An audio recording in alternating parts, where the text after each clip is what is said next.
দায়ী করো? না, হয়তো নয়, তবে তবে তবে কি? হ্যাঁ, না না, এর জন্য আমি দায়ী নই। আমার জন্য গ্রামের যাত্রা উঠে যায়নি।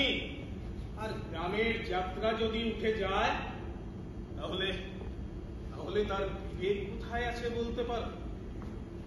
ওই যে ওই যে ওই জায়গাটা যেখানে এখন অন্ধকার খাঁ খাঁ করছে, সেখানে সেখানে আমার কত বড় মাটির পুতুলের কারবার ছিল বলো। 4-5টা লোক কাজ করতো, কত পাইকারির অর্ডার আসতো। এসবকে উঠে গেল। তাকে আমার দোষ? হ্যাঁ, তাকে আমার দোষ? না না, কি আমার দোষ? তুমি রেখেছো, তুমি রেখেছো।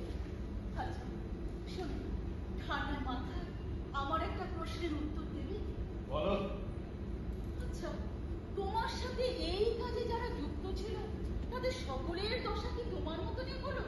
হ্যাঁ, তারাও তো যুগের সাথে তাল মিলিয়ে অন্য কাজ ধরে নিয়েছে। আর জানি এই বউকে তো আর ছিগিরি করতে পাঠায়নি। এখন আর আমি ওদের